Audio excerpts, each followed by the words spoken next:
Hey there. Subscribe to my channel. And also press this bell icon. So you never miss any new updates. Take info extra में आपका स्वागत है। मैं राकेश कुमार भारत का विस्तार chapter का पार्ट 3 लेके आया हूं आप लोगों के लिए। इससे पहले पार्ट 1 और पार्ट 2 अपलोड कर दिया गया है, आप उसे भी देख लें। और उसके बाद ये पार्ट 3 है, ये कंप्लीट होते ही आपका ये चैप्टर कंप्लीट हो जाएगा और साथ ही आपके प्रीवियस पेपर के क्वेश्चंस भी कंप्लीट हो जाएंगे। तो दोस्तों स्टार्ट करते हैं आज का वीडियो। दोस्तों ये वीडियो कंप्लीट होने के बाद आप लोग लुसेंट ऑब्जेक्टिव की बुक है, 150 क्वेश्चंस हैं उसमें, 150 या 151। उस क्वेश्चंस को कंप्लीट कर लें आप लोग, सारे क्वेश्चंस बन जाएंगे। कुछ क्वेश्चंस नहीं बन सकते हैं, वो अगले चैप्टर को जब पढ़ेंगे तो वहाँ से बनेंगे।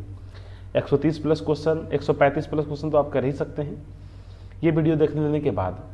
तो स्टार्ट करते हैं दोस्तों आज का पार्ट 3 का टॉपिक पहला। दोस्तों ये जो है पिछले दिन हम पढ़े थे, ये वाला जो एरिया है ये पूरा ये पश्चिमी तटीय मैदान कहलाता है। ये पूरा क्या कहलाता है? भारत का पश्चिमी तटीय मैदान। कठियावाड़ा तटीय मैदान, कोंकण तटीय मैदान, मालाबार तटीय मैदान, ये सारा तटीय मैदान आप लोगों ने पिछले ही क्लास में देख लिया है। अब जो हम पढ़ेंगे आज वो है पूर्वी तटीय मैदान, मतलब यहाँ से लेकर के यहाँ तक का ये जो तटीय मैदान है, इस तटीय मैदान को पूर्वी तटीय मैदान कहते हैं। तो दोस्तों पूर्वी तटीय मैदान में इसको देखिए अलग अलग भागों में बांटा गया है। ये वाला एरिया उड़ीसा में है, ये उत्कल तटीय मैदान कहलाता है। ठीक है, यहाँ से लेकर के यहाँ तक वाला एरिया ये उड़ीसा का तटीय मैदान है। ये उड़ीसा का तटीय मैदान उत्कल तटीय मैदान कहलाता है। आपसे पूछा जाएगा कि उत्कल तटीय मैदान किस राज्य में है? तो उड़ीसा में है, ये पूछा हुआ क्वेश्चन है। उसके बाद आता है यहाँ से लेकर के ये वाला एरिया, ये एरिया है, इसको कहते हैं उत्तरी सरकार मैदान। ये गोदावरी नदी और महानदी के बीच का जो डेल्टा होता है, ये गोदावरी और महानदी के बीच का जो डेल्टा है, यही उत्तरी सरकार मैदान कहलाता है। आपको सिर्फ याद ये रखनी है कि ये जो उत्तरी तटीय मैदान है, ये गोदावरी और महानदी के बीच का डेल्टा वाला मैदान जो है, ये उत्तरी सरकार मैदान कहलाता है। उसके बाद आता है आंध्र तटीय मैदान। आंध्र तटीय मैदान क्या कहलाता है? कि आंध्र प्रदेश का तटीय मैदान। आपको पता है, मैप देखिए, ये आंध्र प्रदेश का एरिया है। उड़ीसा के बाद आपका आंध्र प्रदेश आता है। इधर उड़ीसा है तो इधर वाला आंध्र प्रदेश है, और आंध्र प्रदेश के पीछे में तेलंगाना है। ठीक है, उड़ीसा के पीछे में छत्तीसगढ़ है, उड़ीसा के पश्चिमी एरिया में छत्तीसगढ़ है। ठीक है, तो ये सारी चीज़ें पिछले क्लास में भी आपको बताया गया है, मैप के माध्यम से आपको वहाँ पे बताया गया था। आगे देखते हैं, ये एरिया जो है आंध्र प्रदेश का जो तटीय मैदान है, ये वाला ये आंध्र तटीय मैदान कहलाता है। उसके बाद आता है दोस्तों कोरोमंडल तटीय मैदान। ये एरिया जो यहाँ से लेकर के यहाँ तक का एरिया है, यानी कि तमिलनाडु का तटीय मैदान। ये एरिया तमिलनाडु का है। और देखिए सबसे ज़्यादा चौड़ाई देखने के लिए तमिलनाडु में ही, तटीय मैदान की सर्वाधिक चौड़ाई तमिलनाडु में देखने को मिलता है। ये देखिए, तो ये भी आपको क्वेश्चन याद रखना है कि तटीय मैदान की सर्वाधिक चौड़ाई कहाँ किस राज्य में है? तो तमिलनाडु में। ये क्वेश्चन पूछा हुआ है, आपको ये बात भी ध्यान देनी होगी। मेरी जो भी बातें मैं बोल रहा हूँ सारा क्वेश्चन है, कहीं ना कहीं एग्जाम्स में आया हुआ है। मैं सारे पेपर को स्टडी करने के बाद मैं कंटेंट तैयार करता हूँ, और मेरे कंटेंट को तैयार करने के बाद आपके प्रीवियस पेपर के सारे क्वेश्चन सॉल्व हो जाएंगे। आप इतना विश्वास करके आप एक बार हमारे वीडियो को ध्यान से देखें। देखिए ये जो है सर्वाधिक चौड़ाई तमिलनाडु में है, तटीय मैदान की सर्वाधिक चौड़ाई तमिलनाडु में है, और तमिलनाडु का तटीय मैदान जो है कोरोमंडल का तटीय मैदान कहलाता है। ठीक है दोस्तों, इसी को हम शब्द में लिखे हुए हैं, आप इसको आप स्क्रीनशॉट ले लें या फिर आप लिख सकते हैं। क्या है, मैं पढ़ दे रहा हूँ। भारत का पूर्वी तटीय मैदान, भारत के पूर्वी तटीय मैदान को अलग अलग भागों में विभाजित किया गया है। उत्तरी सरकार मैदान गोदावरी और महानदी डेल्टा के बीच का मैदान है। आंध्र प्रदेश मैदान क्या है? तो आंध्र प्रदेश का तटीय मैदान ये है। आंध्र प्रदेश का जो तट है उसी को आंध्र प्रदेश का तटीय मैदान कहते हैं। कोरोमंडल का तटीय मैदान क्या है? तो तमिलनाडु का तटीय मैदान, ये कोरोमंडल का तटीय मैदान कहलाता है। उत्कल तटीय मैदान, ये उड़ीसा का जो तटीय मैदान था उसे ही उत्कल तटीय मैदान कहते हैं। पूर्वी तटीय मैदान की सर्वाधिक चौड़ाई तमिलनाडु में है, ये भी पूछा हुआ क्वेश्चन है। ये इतनी सारी चीजें हैं, आपको याद रखनी चाहिए। अगले टॉपिक की तरफ बढ़ते हैं। अगला टॉपिक है सियाचिन ग्लेशियर। दोस्तों सियाचिन ग्लेशियर जो है, ये मैप देख करके आप समझ ही गए होंगे ये कौन सा है। तो ये पाकिस्तान है, इस तरफ पाकिस्तान है, इस तरफ चाइना है और ये भारत है, यानी कि ये एरिया जम्मू कश्मीर का है। हम बात कर रहे हैं जम्मू कश्मीर की। जम्मू कश्मीर का वह एरिया जो पाकिस्तान के कब्जे में है वो पाकिस्तान ऑक्युपाइड कश्मीर कहलाता है, POK, पाकिस्तान ऑक्युपाइड कश्मीर। जम्मू कश्मीर का वह एरिया या वह हिस्सा या वह क्षेत्र जो चाइना के कब्जे में है वो अक्साई चीन कहलाता है। ये एग्जाम में पूछा हुआ क्वेश्चन है। जम्मू कश्मीर का वह कौन सा हिस्सा है जो चाइना के कब्जे में है, तो वह अक्साई चीन है। अब एक तरफ पाकिस्तान का ऑक्युपाइड कश्मीर है और एक तरफ चाइना का ऑक्युपाइड अक्साई चीन है, ठीक है। तो भारत अपने सीमा पे रक्षा करने के लिए इन दोनों देशों से सेना तैनात किया हुआ है, ठीक है। तो ये जो है भारत है। अब इसके बारे में कुछ इंपॉर्टेंट हम बात जानते हैं। ये तो सियाचिन ग्लेशियर के बारे में समझ में आ गया, ये जो ग्लेशियर है सियाचिन ग्लेशियर है। और इसके बारे में जो पॉइंट्स बनते हैं जो एग्जाम्स में आए हुए हैं, ये प्रश्न बनते हैं कि दुनिया की सबसे अधिक ऊंचाई पर ये स्थित युद्ध स्थल है। सियाचिन ग्लेशियर जो है दुनिया पे सर्वाधिक ऊंचाई पर स्थित युद्ध स्थल है। ये 5 ग्लेशियर में 2 सबसे बड़ा ग्लेशियर है, ठीक है। 5 ग्लेशियर में इसका दूसरा स्थान है, 2 सबसे बड़ा नहीं है, 5 ग्लेशियर में इसका दूसरा स्थान है, ठीक है। यहाँ पे मैं थोड़ा सा लिख दूं, ये 5 में से दूसरा सबसे बड़ा ग्लेशियर है, ठीक है। 5 ग्लेशियरों में सियाचिन काराकोरम के 5 बड़े ग्लेशियर में से विश्व का दूसरा सबसे बड़ा ग्लेशियर है ये आपका सियाचिन ग्लेशियर। यदि इसकी ऊंचाई की बात करें तो समुद्र तल से 17,707 फीट इसकी ऊंचाई है। एवरेज ऊंचाई की मैं बात कर रहा हूँ। यदि एवरेज ऊंचाई की बात की जाए तो समुद्र तल से 17,770 फीट इसकी ऊंचाई समुद्र तल से है। वर्तमान भारत में सियाचिन ग्लेशियर को सफ़ेद पानी के नाम से जाना जाता है। ये क्वेश्चन पूछा हुआ है। वर्तमान भारत में सियाचिन ग्लेशियर को किस नाम से जाना जाता है, तो सफ़ेद पानी के नाम से जाना जाता है। जम्मू कश्मीर का वह हिस्सा जिस पर चाइना का अधिकार है वो अक्साई चीन कहलाता है। तो ये इंपॉर्टेंट क्वेश्चन थे दोस्तों। इसके साथ ही सियाचिन ग्लेशियर के जो भी इंपॉर्टेंट फैक्ट है वो खत्म होते हैं। अगले पॉइंट की तरफ बढ़ते हैं। अगला पॉइंट हमारा है भारत के केंद्र शासित प्रदेश। भारत में 8 केंद्र शासित प्रदेश हैं, पहले 7 थे, लेकिन ये 5 अगस्त 2019 को एक नए केंद्र शासित प्रदेश का घोषणा किया गया जो जम्मू कश्मीर का हिस्सा था, वो हो गया लद्दाख। यानी कुल मिलाकर के भारत के केंद्र शासित प्रदेशों की बात करी जाए तो अब हो गए 8। कौन कौन से? दिल्ली, अंडमान एवं निकोबार द्वीप समूह, चंडीगढ़, दादरा नगर हवेली और दमन और दीव। दादरा नगर हवेली गुजरात और महाराष्ट्र के मध्य में स्थित है दोस्तों, ये बात आपको याद रखना चाहिए। पिछले बार मैप में मैंने बताया था दादरा और नगर हवेली जो है ये गुजरात और महाराष्ट्र के मध्य में है। मैप में आप देखेंगे तो आपको समझ में आ जाएगा, ठीक है। मैप को आप स्टडी करने के समय ज्योग्राफी खास करके जब पढ़ रहे हो बिना मैप की ज्योग्राफी पढ़ाई ना करें। आपको मैप यूट्यूब उस पर गूगल पे दिया हुआ है, आप गूगल से डाउनलोड करके मैप को अपने पास में कलर प्रिंट निकाल के रख सकते हैं या एटलस खरीद के वो भी रख सकते हैं, उससे पढ़ाई कर सकते हैं। यदि मैं ये बता रहा हूँ तो आपको भारत का पूरा मैप खोल के रखना चाहिए, क्योंकि मैं अभी भारत का विस्तार पढ़ रहा हूँ तो भारत का मैप आपके पास होना चाहिए। यदि आपके पास मैप नहीं है तो आप हमें मेरे व्हाट्सएप नंबर पे फेसबुक पर जा करके टेक इन्फो एक्स्ट्रा सर्च करें, वहाँ पर मेरा नंबर दिया हुआ है, वहाँ पे आप व्हाट्सएप पे आप मैप लिख करके मैसेज करें। तो आप जब मैप लिख के मैसेज करेंगे तो मैं समझ जाऊँगा कि आपको मैप चाहिए, तो आपको मैं मैप व्हाट्सएप कर दूँगा और उस मैप से आप उस मैप को प्रिंट निकलवा लें, कलर प्रिंट निकलवा लें, ब्लैक एंड व्हाइट निकाल लें, और जो भी चीज़ें आपको अच्छा लगे तो उस मैप पे ही आप उसको मार्क कर सकते हैं या कॉपी में नोट्स बना सकते हैं। मैप को उसी कॉपी के साथ अटैच कर लें तो आपकी ज्योग्राफी ज़्यादा क्लियर हो पाएगी। तो चलिए आगे बढ़ते हैं। तो ये जो दादरा और नगर हवेली है ये गुजरात एवं महाराष्ट्र के बीच में स्थित है। दादरा और नगर हवेली की राजधानी जो है इसका सिलवासा है। दादरा और नगर हवेली की राजधानी सिलवासा है, ये लिखा हुआ नहीं है लेकिन आप नोट कर लें। दादरा और नगर हवेली की राजधानी सिलवासा है। अगला यहाँ पे आता है केंद्र शासित प्रदेश, उसका नाम लक्षद्वीप है। उसके बाद छठा पुडुचेरी है, 7वां जम्मू कश्मीर है। ये जम्मू कश्मीर 5 अगस्त 2019 को घोषित हुआ और 31 अगस्त 2019 को ये प्रभावी हो गया एक अलग केंद्र शासित प्रदेश के रूप में, जो कि अलग हुआ लद्दाख से।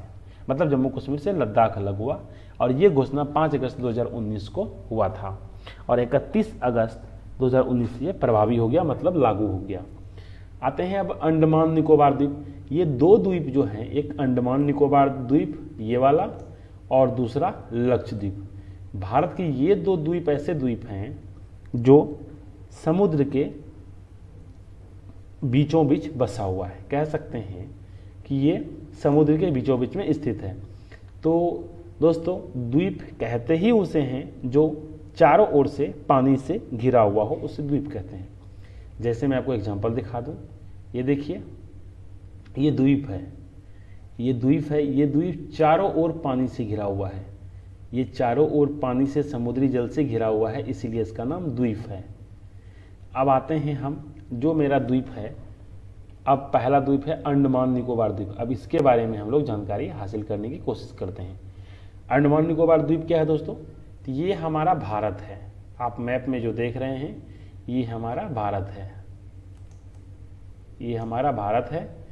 और इस भारत के उत्तरी दक्षिणी पूर्व में एक द्वीप नजर आ रहा है, ये वाला। ये द्वीप जो है आपका दोस्तों अंडमान निकोबार द्वीप है। द्वीप इसलिए है कि ये जो आप आसमानी कलर का देख रहे हैं, ये समुद्र की जल को दिखाता है। एटलस में भी इसे इसी कलर से दिखाया गया है। ये समुद्री जल है और ये समुद्री जल चारों ओर है और ये बीचों बीच जो द्वीप है, मतलब बीचों बीच जो भूभाग है, उसे द्वीप कहते हैं और इस द्वीप का नाम अंडमान निकोबार द्वीप है। इसी को यहाँ पे विस्तृत करके बनाया गया है। तो अब हम इसके बारे में पढ़ते हैं दोस्तों। इससे पहले देख लें कि ये जो है बंगाल की खाड़ी है। खाड़ी किसे कहते हैं? जो तीनों ओर भूभाग से घिरे हुए हों उसे खाड़ी कहते हैं। ये देखिए, पहला भूभाग, ये बीच वाला भूभाग और ये तीसरा भूभाग, तीनों ओर भूभाग से घिरा है और ये बीच वाला एरिया खाड़ी कहलाया। इसीलिए अंडमान निकोबार द्वीप के उत्तर में बंगाल की खाड़ी है, अंडमान निकोबार द्वीप के दक्षिण में यहाँ पर हिंद महासागर है और अंडमान निकोबार द्वीप के पश्चिम में अरब सागर है। आपको याद रखनी होगी, एग्जाम्स में ये क्वेश्चंस आया हुआ है कि अंडमान निकोबार द्वीप के उत्तर में कौन सा सागर है, तो यहाँ पर हिंद महासागर है। ये हिंद महासागर है, ये अरब सागर है और ये बंगाल की खाड़ी है। ठीक है, तो इतनी सारी चीज़ें आपको याद रखनी चाहिए। मैं जो भी बोल रहा हूँ उसे आप नोट करते चलें, क्योंकि आपको वो क्वेश्चंस देखने के लिए मिलेंगे बहुत जल्दी। ठीक है, तो ये अंडमान निकोबार द्वीप है। अंडमान निकोबार द्वीप का जो सबसे उत्तरी हिस्सा है, इसको उत्तरी अंडमान कहते हैं और इसके मध्य के हिस्से को मध्य अंडमान कहते हैं और इसके निचले हिस्से को लोअर अंडमान या दक्षिणी अंडमान कहते हैं। ये इसके नीचे में, लोअर अंडमान के नीचे में पोर्ट ब्लेयर है। ठीक है, पोर्ट ब्लेयर जो है अंडमान निकोबार की राजधानी भी है। ये पोर्ट ब्लेयर क्या है? अंडमान निकोबार की राजधानी है। और लिटिल अंडमान जो है, ये लिटिल अंडमान है जो आपको दिख रहा है, ये लिटिल अंडमान है।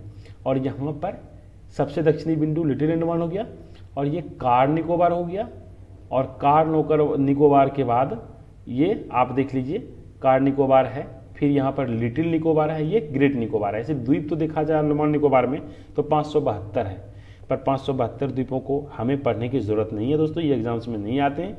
लेकिन जो आते हैं मैं उसको डिस्कस कर दे रहा हूँ। ये पोर्ट ब्लेयर है, ये सबसे बड़ा शहर है और राजधानी भी है अंडमान निकोबार की। अंडमान निकोबार के सबसे बड़ा शहर का नाम पोर्ट ब्लेयर है और सबसे बड़ी राजधानी सबसे बड़ा शहर पोर्ट ब्लेयर है और अंडमान निकोबार की राजधानी पोर्ट ब्लेयर ही है। ठीक है दोस्तों, चैनल, बात आती है चैनल की। चैनल किसे कहते हैं? तो एक सकरा समुद्री सीमा, एक सकरा समुद्र जो 2 बड़े समुद्रों को जोड़ने का काम करती है, उसे ही हम लोग चैनल कहते हैं। यहाँ देखिए, अंडमान निकोबार, लिटिल अंडमान और कार निकोबार। ये लिटिल अंडमान है, ये वाला एरिया जो है, ये एरिया लिटिल अंडमान है और ये एरिया कार निकोबार है। ये वाला कार निकोबार, ये लिटिल अंडमान, इन दोनों के बीच में एक सकरा समुद्र है। इसे सकरा समुद्र को ही चैनल कहते हैं और इस चैनल का नाम 10 डिग्री चैनल है। 10 डिग्री क्यों नाम पड़ा? 10 डिग्री नाम इसलिए पड़ा क्योंकि ये 10 डिग्री अक्षांश पर यह समुद्री सीमा स्थित है, इसीलिए इसका नाम 10 डिग्री चैनल पड़ा। ठीक है, तो 10 डिग्री चैनल क्या है? अंडमान निकोबार, ये लिटिल अंडमान और कार निकोबार, लिटिल अंडमान, ये वाला लिटिल अंडमान और कार निकोबार के मध्य वाले सकरा समुद्र को 10 डिग्री चैनल कहते हैं। समझ में आपको आ गया होगा। इसके गठन की बात करी जाए दोस्तों, तो अंडमान निकोबार का गठन जो है, अंडमान निकोबार का गठन 1 नवंबर 1956 में हुआ था। ठीक है, इसका गठन 1 नवंबर 1956 में हुआ था। और यहाँ अंडमान निकोबार के पूर्व में 2 द्वीप है। ठीक है, अंडमान निकोबार के द्वीप में, अंडमान निकोबार के पूर्व में 2 द्वीप है। एक का बैरन द्वीप नाम है और दूसरा का नारकोंडम द्वीप है। नारकोंडम द्वीप जो है दोस्तों, अभी आपको फोटो में दिखा रहे हैं यहाँ पे, ये देखिए, इसके पूर्व में ये अंडमान निकोबार है, उत्तरी अंडमान है, मिडिल अंडमान है, साउथ अंडमान है। यहाँ पर देखिए इसके पूर्व में नारकोंडम द्वीप है और बैरन द्वीप है। नारकोंडम द्वीप जो है ये सुषुप्त ज्वालामुखी है। मैं जो भी चीज़ बोल रहा हूँ आप नोट करते चलें, क्योंकि ये पेपर में आया हुआ क्वेश्चन है। नारकोंडम द्वीप जो है एक सुषुप्त ज्वालामुखी है। सुषुप्त ज्वालामुखी उसे कहते हैं जो सैकड़ों वर्ष पहले ज्वालामुखी विस्फोट हुआ करता था, लेकिन अब यह शांत है, इसीलिए इसको सुषुप्त ज्वालामुखी कहते हैं। ठीक है, तो ये नारकोंडम द्वीप एक सुषुप्त ज्वालामुखी है और ये अंडमान निकोबार के पूर्व में स्थित है। दूसरा है बैरन द्वीप। बैरन द्वीप जो है ये एक सक्रिय ज्वालामुखी है, यानी कि अब यहाँ पर लावा, सक्रिय ज्वालामुखी का मतलब है कि यहाँ अभी भी विस्फोट देखने को मिलता है, यानी कि यहाँ लावा अभी भी देखने के लिए मिलता है। तो बैरन द्वीप जो है ये सक्रिय ज्वालामुखी है, नारकोंडम द्वीप क्या है, एक सुषुप्त ज्वालामुखी है। ये दोनों द्वीप जो है अंडमान निकोबार के पूर्व में स्थित है। आपको ये बातें यहाँ पे दिख भी रहा है और ये क्वेश्चंस पूछा हुआ है कि कहाँ स्थित है। ठीक है दोस्तों, अंडमान निकोबार का जो सबसे दक्षिणी हिस्सा है, ये अंडमान निकोबार का जो सबसे दक्षिणी हिस्सा है ये वाला, इसको इंदिरा पॉइंट कहते हैं। क्या कहते हैं? इंदिरा पॉइंट। हालांकि पिछले वीडियो में भी हम इसको बता चुके हैं, फिर भी मैं एक बार रिपीट करता हूँ, इंदिरा पॉइंट कहते हैं। इंदिरा पॉइंट भी नाम है इसका, ठीक है, और इसका पिग्मेलियन पॉइंट भी नाम है, ला ही चिंग भी नाम है, ठीक है, पार्सन पॉइंट भी नाम है, यानी 4 नाम है इसका। किसका? भारत के सबसे दक्षिणी छोर का जो इंदिरा पॉइंट कहलाता है। इसका यदि हम बात करें अक्षांश की, तो इसका अक्षांश 6 डिग्री 4 मिनट है। सब लिखा हुआ मिल जाएगा आपको, टेंशन ना लें, आप फिर सिर्फ सुनते चलें और नोट करते चलें। ये सबसे दक्षिणतम बिंदु जो है भारत का, चूंकि ये तो भारत का हिस्सा कहलाता है, ये भारत का ही हिस्सा है, लक्षद्वीप भी भारत का ही हिस्सा है, तो ये जो है ये 6 डिग्री 4 मिनट है।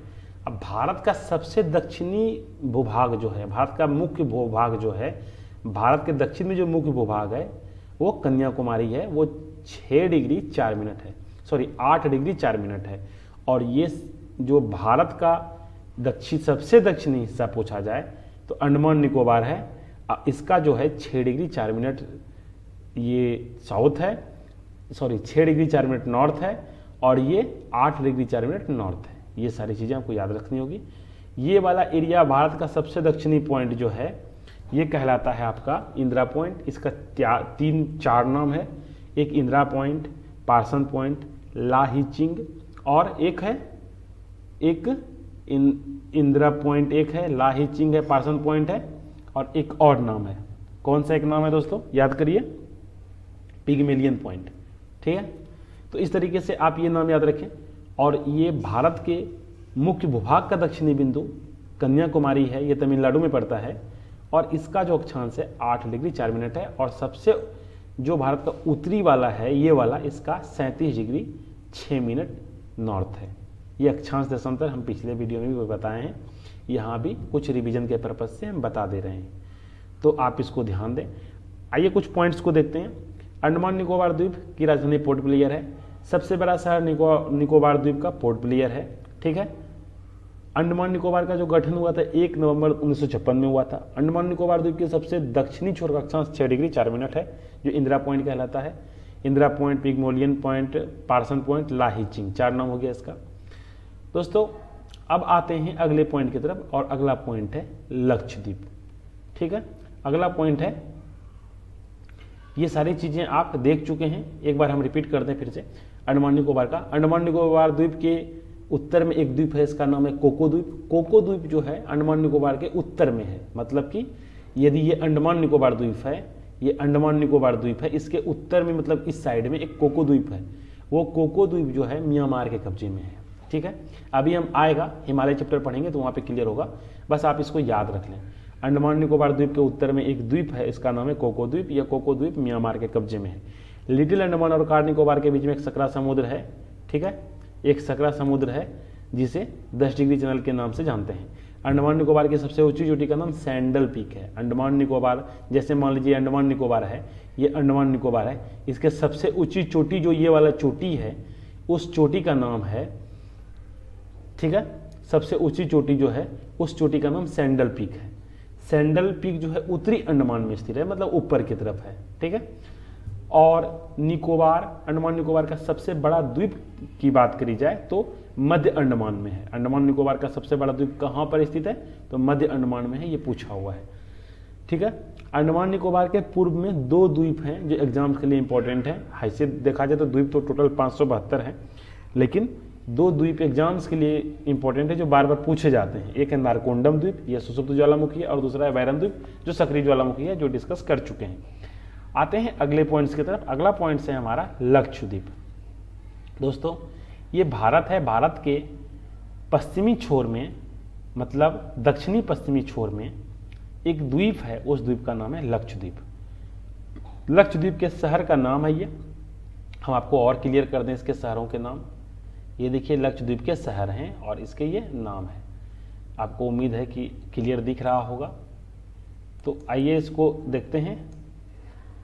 तो लक्षद्वीप के शहरों के नाम है वितरा, चेतलात, किलतन, अंद्रोथ, चेरियम, कल्पेनी, करावत्ती। ठीक है, ये राजधानी है, करावत्ती जो है ये लक्षद्वीप की राजधानी है। तो ये सारी चीज़ें हैं, आप एक बार फोटो में देख लें। इधर वाला एरिया भारत का केरला है, केरला के ऊपर जो है आपका कर्नाटक है। तो ये सारी चीज़ें आप मैप में देख लें। कर्नाटक के ऊपर गोवा है, गोवा के ऊपर महाराष्ट्र है, छोटा सा सबसे तटीय राज्य वाला है गोवा। ठीक है, तो अब हम कुछ पॉइंट्स को देखते हैं जो इसके लिए इंपॉर्टेंट पॉइंट है। दोस्तों, लक्षद्वीप भारत के सबसे छोटा, लक्षद्वीप जो है भारत का सबसे छोटा केंद्र शासित प्रदेश है। इसमें 36 द्वीप है, मतलब 36 द्वीप हैं। ठीक है, मलयालम और संस्कृत में लक्षद्वीप का नाम 1 लाख द्वीप है। ठीक है, मलयालम और संस्कृत भाषा में लक्षद्वीप को 1 लाख द्वीप कहते हैं। लक्षद्वीप की राजधानी कवारत्ती है और लक्षद्वीप का सबसे बड़ा द्वीप एंड्रोथ है। लक्षद्वीप की जो सबसे बड़ी द्वीप है उसका नाम एंड्रोथ है। ठीक है, लक्षद्वीप के दक्षिण में मिनिकॉय है। ये देखिए लक्षद्वीप के दक्षिण में मिनिकॉय है, ये लक्षद्वीप का सबसे दक्षिणी हिस्सा है, ये मिनिकॉय है।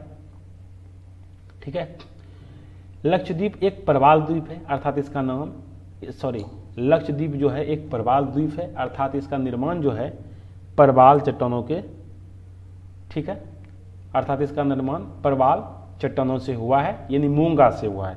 अभी हम एक चैप्टर पढ़ेंगे उसका नाम है प्रवाल या मूंगा। ठीक है, उसमें हम डिटेल पढ़ेंगे कि किस तरीके से लक्षद्वीप का निर्माण हुआ है। तो ये सारे पॉइंट्स थे दोस्तों जो आपको याद रखने हैं। आइए अब अगले पॉइंट्स की तरफ बढ़ते हैं, लेकिन इससे पहले खूबसूरत सा नज़ारा देख लें लक्षद्वीप का। ये देखिए लक्षद्वीप का नज़ारा है, जो आपको छोटे छोटे टुकड़े दिख रहे थे, मिनी काय जो दिखे थे अभी, ये मिनी काय है बेसिकली, ये मिनी काय है। ठीक है, ये मिनी काय नहीं है, ये लक्षद्वीप का एक कोई द्वीप है। और द्वीपों को आपको दिखाते हैं। ये बंगाराम है जो अभी मैप में देखे थे आप, बंगाराम, ये बंगाराम जगह है, द्वीपों के बीच में एक टापू टाइप का है। आइए अगला देखते हैं, कावारत्ती, जो अभी राजधानी देख रहे थे, लक्षद्वीप की राजधानी कावारत्ती थी। ये देखिए कितना खूबसूरत सा शहर है, ये कावारत्ती है। दोस्तों आते हैं कुछ वन लाइनर की तरफ। वन लाइनर आपको हो सकता है अभी ज़्यादा क्लियर ना हो तो आपको याद कर लेने हैं, क्योंकि इससे आपके क्वेश्चन सॉल्व होंगे। और बात रही इसके समझने की, तो जब तक हमें कोई मैप में दिखेगा नहीं तब तक हमें उसको याद रखना नहीं है। मैं सारे चीज़ को मैप पे दिखाऊंगा, हालांकि बहुत चीज़ों को दिखा चुका हूँ, और जो नहीं दिखाया हूँ वो मैं नेक्स्ट चैप्टर में दिखाऊंगा। फिलहाल आपको अभी मेमोराइज कर लेना है, मगफ कर लेना है। चलिए इस पॉइंट को देखते हैं। पूर्वी तटीय मैदान की सर्वाधिक चौड़ाई तमिलनाडु में है, आप देख चुके हैं पिछले, अभी जस्ट देखे हैं, इसके बारे में हम पढ़े हैं। तमिलनाडु और आंध्र प्रदेश तट का नाम कोरोमंडल तट है, यह पूर्वी तटीय मैदान है। ठीक है, तमिलनाडु और आंध्र प्रदेश के तट का नाम जो है कोरोमंडल तट है। ठीक है, यह पूर्वी तटीय मैदान है। थार मरुस्थल राजस्थान में स्थित है। थार मरुस्थल कहाँ स्थित है? राजस्थान में। हैदराबाद का जुड़वा नगर सिकंदराबाद है, ये पूछा हुआ है एग्जाम में। और कोच्चि का जुड़वा नगर एर्नाकुलम है। हैदराबाद का जुड़वा नगर सिकंदराबाद है, कोच्चि का जुड़वा नगर एर्नाकुलम है। भारत का एकमात्र स्थित मरुस्थल क्षेत्र लद्दाख है। भारत का एकमात्र स्थित मरुस्थल क्षेत्र लद्दाख है। अक्षांशीय विस्तार के कारण भारत एक उष्णकटिबंधीय देश कहलाता है। भारत एक उष्णकटिबंधीय देश क्यों कहलाता है? क्योंकि यहाँ पर अक्षांशीय विस्तार है। ठीक है। भारतीय मुख्य भूमि का दक्षिणी नोक जो है केप कैमोरिन कहलाता है। भारतीय मुख्य भूमि का जो दक्षिणी भूभाग है, जो कन्याकुमारी तमिलनाडु अभी बताए थे हम, वो कैप कैमोरिन कहलाता है। कच्छ के लिटिल रन पर कोरी निवेशिका स्थित है। पश्चिमी घाट पत्थरों की ढलान है। ये बात अभी हम स्पष्ट रूप से देखेंगे, इन सब चीज़ों को स्पष्ट रूप से देखेंगे कि कहाँ। अभी चैप्टर पढ़ने वाले हैं हिमालय, उसके बाद, हालांकि हिमालय पढ़ने से पहले अभी परवाल मूंगा पढ़ना है और कुछ इसके क्वेश्चन 100-150 क्वेश्चन कंप्लीट करने हैं। ठीक है। आते हैं अगले पॉइंट्स की तरफ। झारखंड उत्तरी गोलार्ध में स्थित है। झारखंड जो है दोस्तों, आपको बता दें, मैप देखें आप तो मैप में पश्चिम बंगाल के पश्चिम में झारखंड है और झारखंड के ऊपर बिहार है। ठीक है। झारखंड के ऊपर में मैप में देखेंगे आप, झारखंड के उत्तरी साइड में बिहार है और झारखंड के पश्चिमी साइड में 2 राज्य सटे हुए हैं, एक उत्तर प्रदेश का छोटा सा अंश और दूसरा छत्तीसगढ़। तो इसको आप याद रखेंगे। 1953 में आंध्र प्रदेश जब अलग राज्य बना था तो उस समय आंध्र प्रदेश की राजधानी कुर्नूल थी। 1953 में आंध्र प्रदेश जब अलग राज्य बना था तो उस समय आंध्र प्रदेश की राजधानी कुर्नूल थी। उम्मीद करते हैं आपको ये सारी चीज़ें समझ में आ गई होगी। आप इसका स्क्रीनशॉट ले सकते हैं या फिर आप इसे नोट कर सकते हैं और आप इसको 1 से 2 बार यदि वीडियो देखते हैं तो कंप्लीट आपको याद हो जाता है और जब आपको एक बार याद हो जाती है तब से सारे क्वेश्चन सॉल्व हो जाते हैं। दोस्तों, तो ये था आज का हमारा पार्ट 3। इसके साथ ही आपका ये चैप्टर कंप्लीट होता है। 3 पार्ट में 2.5 घंटे का वीडियो ज़रूर है, लेकिन ये इसमें मैक्सिमम से मैक्सिमम कंटेंट को डाला गया है और सारे क्वेश्चंस बैंक के क्वेश्चंस को कवर किए हुए हैं। क्योंकि अब जो क्वेश्चंस आ रहे हैं, यदि 60% क्वेश्चंस रिपीटेड होते हैं और 40% क्वेश्चन जो हैं कुछ अलग तरीके के होते हैं। तो यदि आपको रेस में आना है, आपको एक कंपटीशन में विजयी होना है, तो आपको पहले क्वेश्चन बैंक तो रट्टा मारना ही होगा, मतलब समझना ही होगा। रट्टा मारने का मतलब मेरा समझने से है और हम सारे चीज़ को मैप में समझते हुए कंप्लीट कर रहे हैं। जो चीज़ हमें मैप में ना दिखे, जो चीज़ हमारे समझ में ना आए, उस चीज़ को नहीं रटना है। दोस्तों, हम सारे चीज़ को मैप में दिखा करके समझाएंगे और तब उसको वो चीज़ ऑटोमेटिक याद हो जाएगा और लॉन्ग टाइम याद होगा। ऐसा नहीं कि एक बार याद हो जाए और फिर वो भूला जाए। तो ये था क्वेश्चंस। हम इसके बाद जस्ट लूसेंट ऑब्जेक्टिव का 150 क्वेश्चंस लेके आ रहे हैं आप लोगों के सामने। तो आप नोट्स को बना लें और कंटिन्यू स्टडी करें। तब तक के लिए टेक इन्फो एक्स्ट्रा आपसे विदा लेता है। फिर से अगले वीडियो के साथ आपके लिए हाजिर होते हैं। तब तक के लिए धन्यवाद।